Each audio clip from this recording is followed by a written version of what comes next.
నన్ను హింసించి బాధపెట్టి సిలువ వేస్తారు, సిలువ మరణిస్తారు, తీసుకెళ్ళి సమాధి చేస్తారు, కానీ తిరిగి 3 దినం వేస్తారని చెప్పాడు ముందుగా. కానీ వీళ్ళు మరి డౌట్ అనుమానం వచ్చి పొద్దున్నే పరిగెత్తుకుని వెళ్ళి సమాధానం ఉండడం లేదని చెప్పని పొద్దున్నే మరి వెళ్తారు. చూస్తే ఖాళీ సమాధానం భయపడిపోతారు. వాక్యం వింటామంటే ఆయన చెప్పేది ఏమైతే చెప్పిండో అని చేస్తూ వస్తున్నాడు. హల్లెలూయా. అలానే మరి పరిశుద్ధ లేఖనాల్లో మరి దేశం మీద దేశం, రాజ్యం మీద రాజ్యం, మరి భూకంపాలు సరిపోవడం ఇవన్నీ ఉంటాయి. మన బైబిల్ గ్రంథాలు ఉన్నాయి. ఇవన్నీ జరుగుతూ వస్తూనే ఉంటాయి. హల్లెలూయా.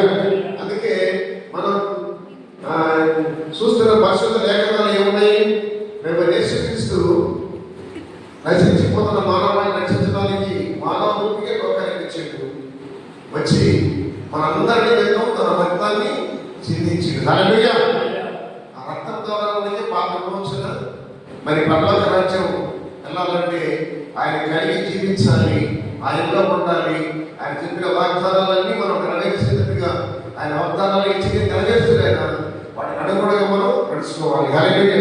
ఎప్పుడైతే ఆయన చెప్పిన మాటలు ఏది కూడా ఒక అక్షరం కూడా పొల్లు కూడా కింద తప్పిపోదు, అన్నీ జరుగుతూనే వస్తాం. అందుకని ప్రపంచంలో జరిగే సంగతులన్నీ ఈ పరిశుద్ధ లేఖనాల్లో దేవుడు రాసిపెట్టాడు ముందుగానే. హల్లెలూయా. ప్రపంచంలో జరిగే సంగతులన్నీ ముందుగానే దేవుడు ఏం చేశాడు? ఈ పరిశుద్ధ లేఖనం రాసిచ్చాడు. ఇవే జరుగుతున్నాయి.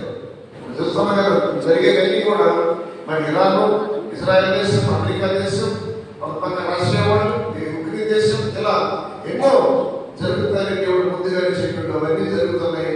దేవుడు రాకడ వస్తానని చెప్పాడు. ఆయన వస్తాడు.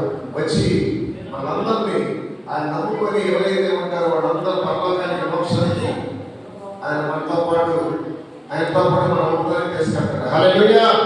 అదే మన గోల్, మన గమ్యం. పరలోకమే మన దేవుడు. పరలోకమే మా అంతఃపురం, చేరాలనే మా తాపత్రయం, యేసుదేవా పరిగణించమా తాగి శుభమా. హల్లెలూయా. ఈరోజు మరి పునరుత్థాన ఆరాధన చేసుకున్న ఎవరు చక్కని పాటలు పాడుతున్నారు. ఇలా మన బిడ్డలు పాటలు పాడవలసి ఉంటారు, పాడుతూ ఉంటారు. అందరూ చేసే ప్రాంతాలకు వెళ్ళి ఆయన సమాధిని మరణాన్ని గెలిచింది. జయహో. హల్లెలూయా.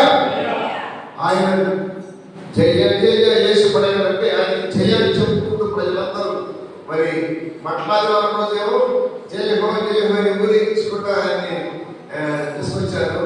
ఇప్పుడు మళ్ళా తిరిగి సమాధిలో నుంచి లేచింది కాబట్టి ఆయనకి